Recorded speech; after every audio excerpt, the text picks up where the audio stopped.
UKLO 1 year masters. No IELTS required up to 5 years visa. High visa success rate. Telangana ముఖ్యమంత్రి సొంత ఇలాఖాలో వికారాబాద్ లో collector Prateek Jain పై దాడి ఘటన రాష్ట్ర రాజకీయాల్లో తీవ్ర కలకలం సృష్టిస్తోంది.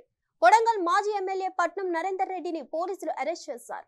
హైదరాబాద్ బంజారా హిల్స్ లోని కేబీఆర్ పార్క్ వద్ద మార్నింగ్ వాక్ చేస్తుండగా ఆయన అదుపులోకి తీసుకున్నారు. కలెక్టర్ పై దాడి కేసులో ఆయన అదుపులోకి తీసుకున్నట్లు తెలుస్తుంది. వికారాబాద్ జిల్లా దుంద్యాల మండలం లగచర్ల గ్రామంలో అధికారులపై దాడి ఘటనపై పోలీస్ యాక్షన్ స్టార్ట్ చేశారు. అర్ధరాత్రి వేళ కరెంట్ సరఫరా నిలిపివేసి ఇంటర్నెట్ సేవలు బంద్ చేసి ఇండ్ల తలుపులు బద్దలు కొడుతూ ఇల్లిల్లు సోదాలు చేసి సుమారు 300 మంది పోలీసులు 55 మందిని పట్టుకొని బంధించారు. పోలీస్ స్టేషన్ కు తరలించారు. విచారణ అనంతరం 16 మంది రైతులకు కోర్టుకు రిమాండ్ చేశారు. వారికి 14 రోజుల జ్యుడిషియల్ కస్టడీ విధిస్తూ కోర్టు తీర్పు ఇవ్వగా పరిగి సబ్ జైలుకు తరలించారు. ఇదిలా ఉంటే తనపై జరిగిన దాడిపై ఆ జిల్లా కలెక్టర్ స్పందించారు. తనపై దాడి జరిగిన ఘటనపై కలెక్టరేట్ లో ఉద్యోగులు నల్ల బ్యాచ్ పెట్టుకొని నిరసన చేస్తున్న వారిని నిరసన ఆపాలని అన్నారు.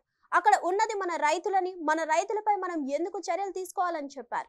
ఆయన మాట్లాడుతూ మేము భూసేకరణ అంశంపై లగచర్ల గ్రామస్తుల వద్దకు వెళ్ళమని, తమని అక్కడికి రమ్మని కొందరు గ్రామస్తులు కోరడం వల్లే అక్కడ వెళ్ళామని, రైతులు కూడా తమను చర్చించేందుకు స్వాగతించారని, అదే సమయంలో కొందరు వ్యక్తులు అక్కడ చేరుకొని అక్కడ ఉన్న రైతులను రెచ్చగొట్టారని అన్నారు.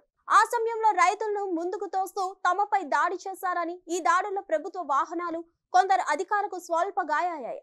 రైతులు అమాయకులు, వారు ట్రైబ్స్, వారికి ఇవన్నీ ఏమీ తెలియదు, కానీ కొందరు రెచ్చగొట్టడం వల్లే రైతులు తమపై దాడికి దిగారని కలెక్టర్ వివరణ ఇచ్చారు. హిట్ టీవీ యాప్ ని డౌన్లోడ్ చేసుకోండి. ఇందులో short news, live news, entertainment movies అన్ని అవైలబుల్ గా ఉన్నాయి. Please download Hit TV app. Hit TV app hit TV app ని ఫ్రీగా డౌన్లోడ్ చేసుకోండి.